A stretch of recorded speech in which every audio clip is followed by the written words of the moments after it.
eu assisti essa semana a entrevista da Maria Carlotto, que é uma intelectual muito importante, especialista na área da educação, né, dirigente sindical, é uma intelectual petista, do PT, militante histórica do PT, militante histórica no sentido que está há muitos anos lá, né? Maria Carlotto não é aquela militante petista com 30, 40 anos de PT, porque não tem idade para isso, mas provavelmente vai ser daqui a alguns anos. E aí a Maria Carlotto é uma intelectual muito boa, eu já citei ela aqui em vídeos do canal várias vezes. Ela deu uma entrevista para o Breno Altman, que eu acho que vale a pena a gente reagir, porque quem sabe uma intelectual petista falando, vocês escutam, né?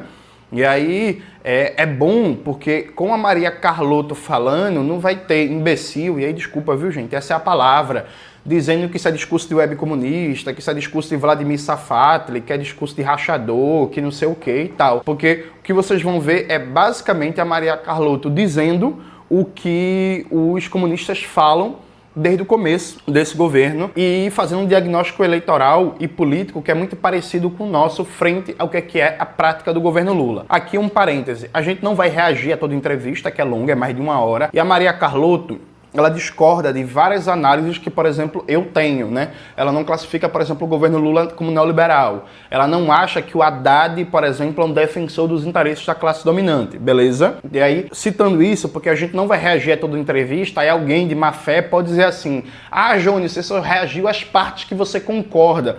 Estou registrando.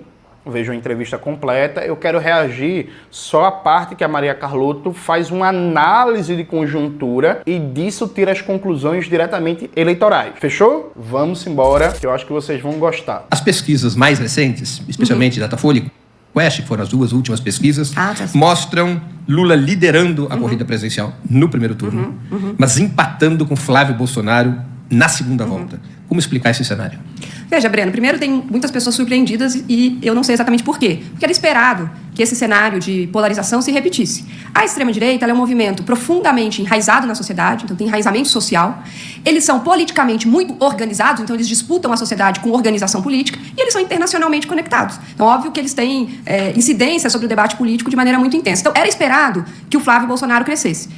Também, se a gente observar as pesquisas de avaliação do governo, ao longo de todo o governo Lula, tem oscilações, especialmente entre julho do ano passado e dezembro desse ano, o governo vinha melhorando a sua avaliação, mas ainda num patamar muito aquém para consolidar uma liderança inequívoca na sociedade brasileira. Então, digamos, existe duas coisas, a meu ver, que explicam isso. De um lado, essa força do bolsonarismo como um movimento político e social, e de outro, uma certa fragilidade do governo de conseguir garantir um ótimo e bom na faixa de mais de 55% da sociedade. Então, esses 2 fatores, a meu ver, explicam esse cenário de uma polarização, né? E, veja, tem o Datafolha, especialmente, né, se a gente for observar, tem um dado que chama muita atenção. O último Datafolha foi em dezembro.